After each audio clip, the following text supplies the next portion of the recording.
Aubrey is the leader on set. He's really humble. He's really sweet. Completely charming. Just smooth. He's a total ladies' man. The girls just eat him up. He's very wise. He's very funny. It's my boy. I'm Aubrey Graham, and this is my life, unscripted. What's up, everybody? You're chilling with me, Aubrey Graham. You guys want to go for a ride? We can go for a ride. This is my baby, I guess. It's a 2004 Acura TSX. It's a nice first car for like a teenager, I guess, as opposed to a Mercedes or BMW. I think that's pretentious, personally. But hey, if you have the money to buy it, then feel free.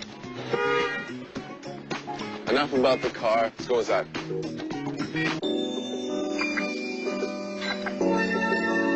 Hey, Bubby. Yeah. Me and my grandma have a little thing where my mom doesn't let her eat chocolate, but my grandma slides me a little extra cheddar on the side, and I make sure she gets her daily chocolate dose. That's my grandson. This is the living room, and it's nice and elegant, and I kind of leave this alone. It's too much for me. This is our dining room, and here's my mother making notes as usual on probably some Transposing my to-do list. Yeah, exactly. Through here, this is our wonderful fridge with stock because, you know, there were people over today, so we had to get some food. Now we're gonna check out my space. This is my space. This is where I live. And through here, this is my living room. I like a chilling vibe. That's my favorite thing about this basement. I made this table. Got Barry White, Frank Sinatra, Notorious B.I.G. Everybody around this table has basically inspired me to get into music, particularly Pharrell. He's like one of my idols. So this is where I sit and sometimes write. And actually, we missed a very important thing. I write songs, and that's what I like. I do music. These are full from front to back of just songs, pages and pages of lyrics and ideas. Something that I'll probably never use, but I mean, because they're old, I just like to keep them around for nostalgia purposes. And this is my dad, and him and my uncle worked with Al Green. That's basically why I do it. I mean, he taught me everything. So, thank you, Dad. I don't get to see you that often, but, you know, my love is always with you. And then through here, this is my comfort area. As you can see, I recently did laundry. This is actually a very nice couch. And in here, I have more stuff. Some sweaters and t-shirts, some blazers, jackets, and the shoes are a big thing. I got them from bottom to top. You know, at the end of the day, that's material possessions. That's not what I'm about. This is what I'm about. I'm a music fanatic, so I got some fads from Marvin Gaye, Kanye West, Big L, Jay-Z, all the Jay-Z albums. I don't know, we could go on for days. I got the studio mic set to my height so I can just flow a little if need be. I've been a mess since every girl I left went and got a new man, but I'm the new version of Fresh Prince. And the bands got bumped for real. I switch wifey every season like Uncle Phil. And then the chorus drops. So that was a little verse I wrote. Little something, zum. Yeah, I got some stuff around here. I got Andrea's first single. Yeah, this CD, which is pretty good. It's Chaos. Toronto artists, support the Toronto artists. And I got this the other night. It's Allie. It's one of my best friends on Radio Free Roscoe, which is a great show, by the way. Feel free to tune in. This is one of the nicest letters I've ever received from anybody. He feels that I could complete the trifecta of the greatest African-American actors of all time, who are Sidney Poitier, Denzel Washington, and he says the third edition would be Aubrey Graham. Jason, I thank you, man, on the real. I never got a chance to respond to you. I hope you're watching this. Thank you so much. I appreciate it with all my heart. And just know that I keep it close, and I will keep this with me for the rest of my life. No matter where I go, you're the one that said it. So if it happens, man. You called it. And this is my room. This is where I live. This is the life I'm living right now.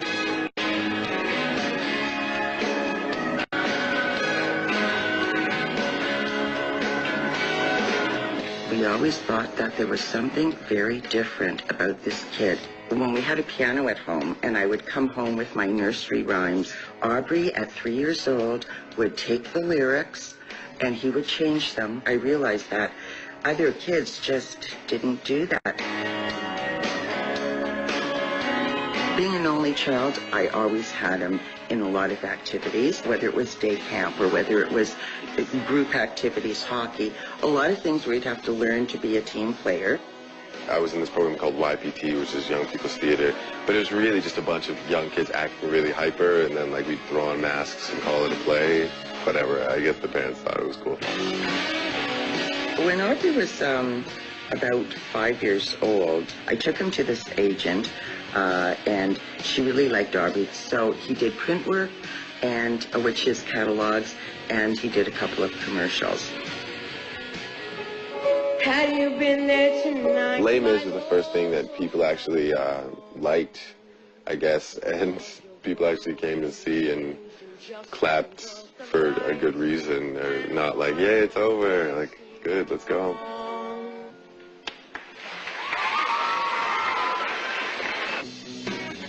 Apparently they'd been auditioning for Degrassi for a whole year or something at all these schools in the city. So it was the last 3 weeks of auditions and he got in. I was gonna wait till tomorrow. I think you might need this now. Happy anniversary. I called Aubrey and I asked him to come home because we lived right across the road from the school at the time. So he came home and then I told him and he, of course, went crazy. He couldn't believe it. Oh, man, you're looking at him. Degrassi Panthers, Jimmy Brooks is on the prowl. Music and acting are the only things that I can commit to on a regular basis, no matter what. From Toronto to Tennessee, a town to stay down. OKKK. New Drake album coming soon. You see that? You like that? That was my grandmother shamelessly promoting the new Drake album, and that's my middle name and also my performance name, so thank you, Bubby. This is the guy you want to follow, unscripted. Appreciate that, man. Completely unscripted. That touches me right here. What was that kid's name again?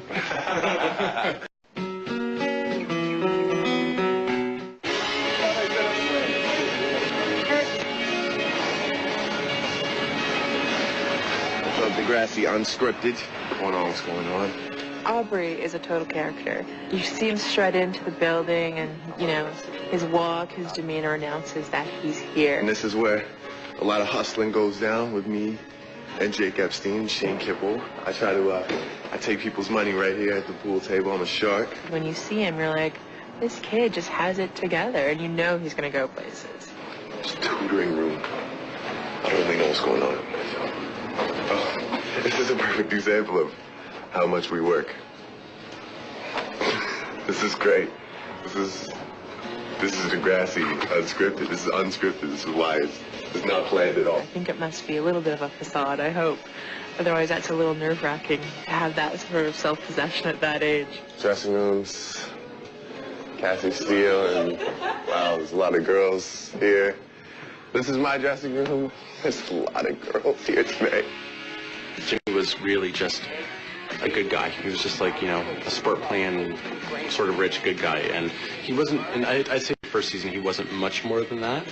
But what we realized is that we had an amazing actor in Aubrey who was like so charismatic and could do a lot more than just that. He didn't just have to be the stereotypical jock guy. We knew that Jimmy and Spinner were good from season one. They had a few moments together, and we knew, in fact, they had an episode or two together. We knew they had a chemistry.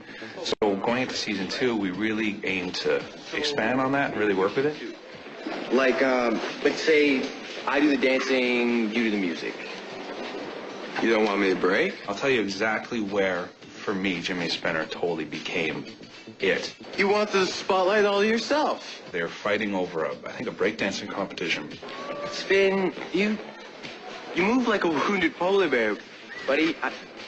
Spinner's like, oh, polar bears are white. I get it. This is a racism thing. I'm not saying you can't dance because you're white. I'm saying you can't dance because you suck. It was just magic, and Aubrey's timing on it is just beautiful. You can't handle the truth! Out of anybody on set, I'd say that me and Shane definitely had the chemistry. There's not one thing I don't like about him. We've never had any issue. We've always been completely open with each other. Stink up the change room. Shrimp and B.O. There's way too many jokes going on. We're completely unprofessional. It's ridiculous. But it comes across on screen as natural. I don't know. There's something about him that you'll just fall in love with. He's got charm just trailing behind him on the floor, and you can see that on screen, but I think he's got even more in real life, which is scary. One of the first scenes we ever had together at the very beginning, like in first season, was where we had to kiss, and I remember it was so awkward.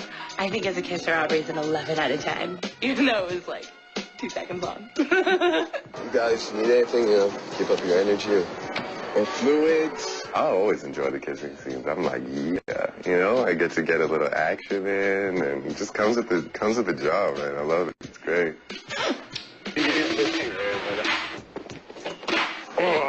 He comes off very smooth and very suave, which he is. But he is hysterical. He has such a killer sense of humor. I'm not a ball player. I'm already out of breath. You've seen the dingy living conditions that we maintain upstairs. This is like corporate Canada here. This is like this is the plush. This is the lavish, the luxurious offices of those that work in production. I like to bother the important people here because that's the most fun. What up, Kat? Oh, what's up? What up, G? Come pop back here, man. Let me drop some signs. I'm Aubrey. Finest actor in the cast. Best actor in the world. This is a dude I originally wanted to cast in Jersey Girl. Would have worked out a lot better than it worked out for us. I said, give me Aubrey because he's awesome. And they said, sorry, he's going to be crippled on Degrassi. Yeah. And then that was it. Had no chance. So this is the guy you want to follow. Unscripted. Appreciate that, man. Completely unscripted. That touches me right here. What was that kid's name again? Everybody here is real cool. I just want to pretend like we have some like big people in suits and can be. I mean, look, like really and truly. I got a stress buster because I got to work with him. Can you believe this?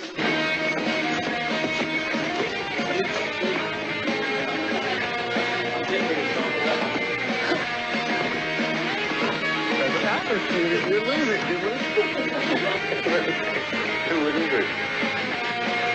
Anyways, let's get back to work. Okay.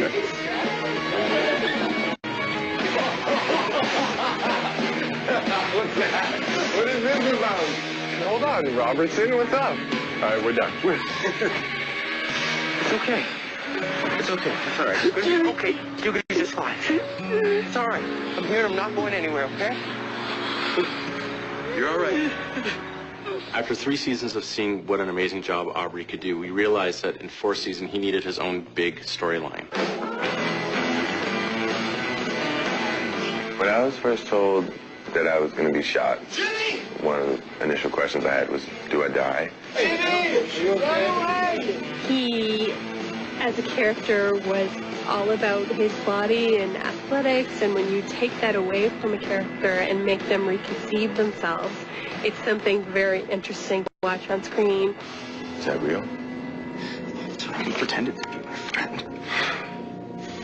At our premiere in Toronto, when we aired that episode, I was sitting next to Aubrey, and I was watching him and very believably get shot.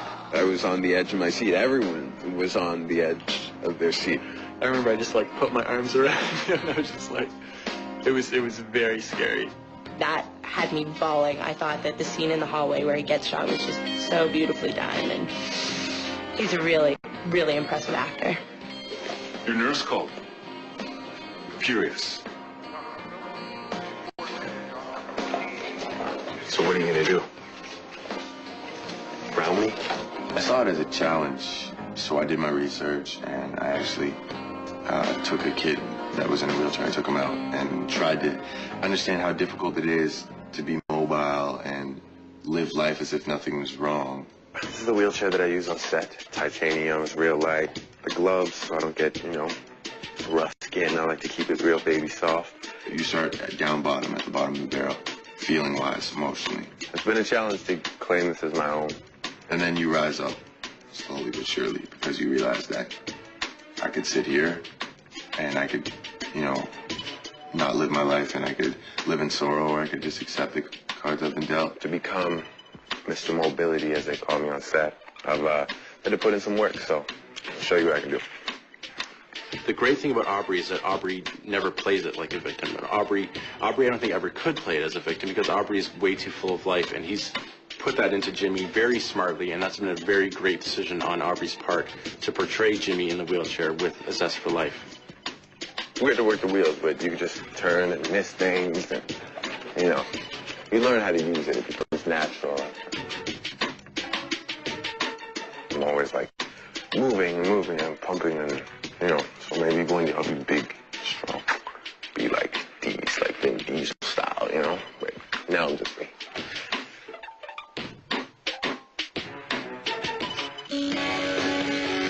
I didn't get a haircut today, so this is what happens when you don't get your hair lined up. Okay, might as well, yeah. So right now we are shooting the prom scene, and usually prom happens like June, July, well, it's summertime basically. And it's clearly winter out here. As you can see, I got my park on, so keep your eyes open, watch for it. Okay, so you've officially seen my life, you've been hanging out with me, but you can't go anywhere just yet, because coming up next, we have a sneak peek at a new, never-before-seen Degrassi episode. So stay tuned.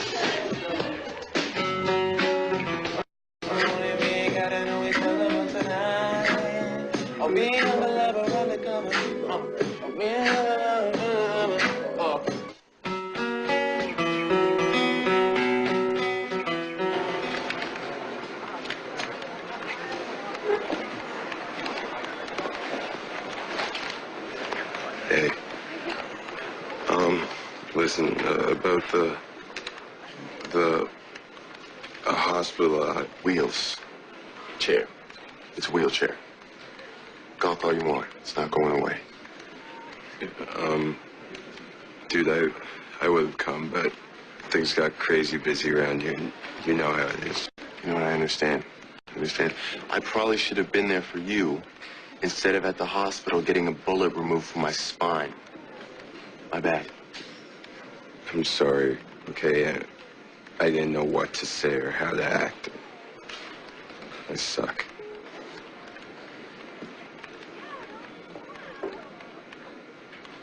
Sit down. At this angle, I can see up your nose. Not good. I'm doing a mall tour in Vancouver, actually. They have pictures from Calgary. All the mall tours, and we're going on the Vicky Gabbro show. Apparently, I depart from Toronto at 7 a.m. and arrive in Vancouver at 8:59 a.m. But apparently here, I depart Vancouver at 4 p.m. and arrive at 11:29 p.m. Is the time different in Vancouver? Okay, 3 hours. See? I just wanted to know if I was right. You can leave that part out.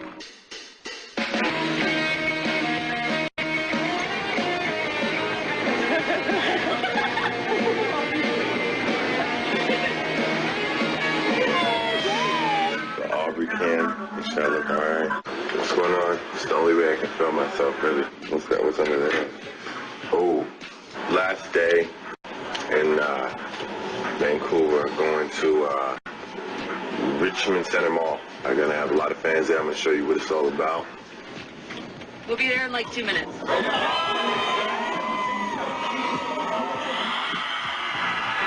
We're really happy you guys came out today, and we hope that we can get to sign everything you brought, and we hope that we can have a little fun, okay? How do the Vancouver fans compare to all the fans across the world have? These fans are crazy. They're screaming and having fun.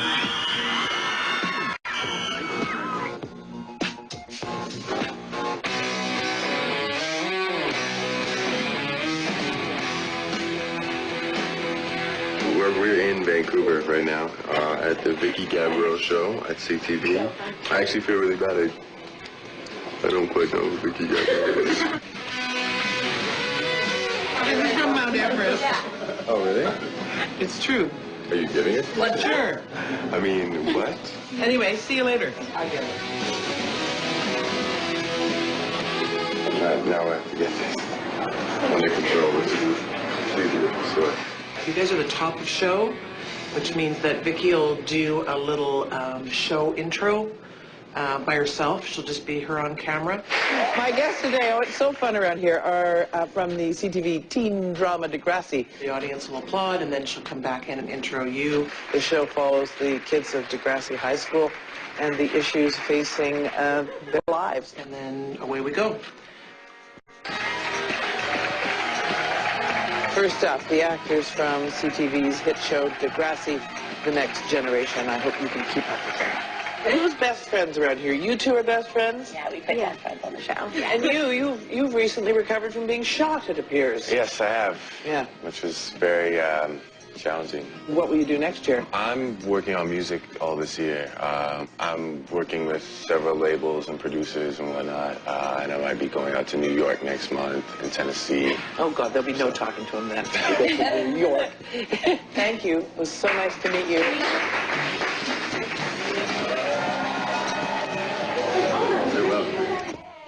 I had the best time in the world. Like, those girls are just crazy.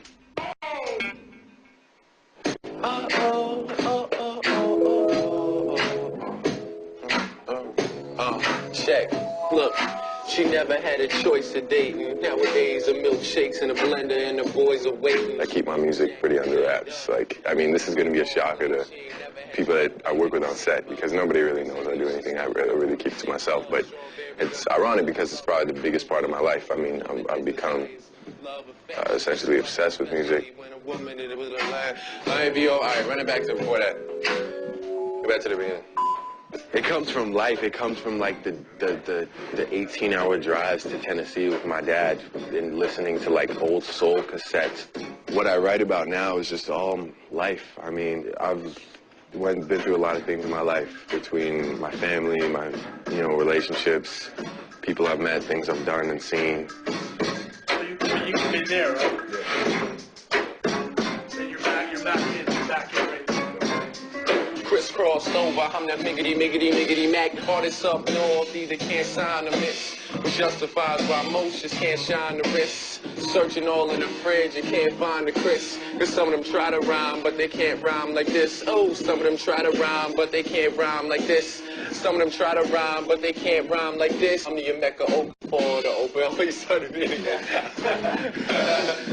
But you were in. I was just going. That's just old crisscross. Like, I was just taking it back. I just figured if we go see Clark, I just wrote that verse. They can't rhyme like this. Remember that? Some of them try to rhyme, but they can't rhyme like this. Miggity. You remember that? Crisscross to make a jump. One thing that actually drew me personally into him is that he's a student of hip-hop. I was thinking about that the other night. Like, no one's messed with that. He's not just coming into it in a way where I think that I can, or I'm the new thing. It's like, where was it before me? And that's rare with new MCs. If you tell me that my acting and the fact that I'm rapping is stupid, and then you tell me to my face and I happen to lose it, I'm too cool, new school, it's back to the rubric. I'm what the Beatles wanted to see happen in music. I guess my goal is to get out there and expose myself to the world and kind of show people what I'm capable of. All my single mothers need to get a babysitter. Pick and choose what you wear in the night. Girl, guess what? I look at Degrassi as kind of a stepping stone because I definitely don't want it to be where I end. You can either go too far or you can just stop dead where you're at, or you can get to this point in between that's like perfect. And I'm approaching that. I'm not there yet.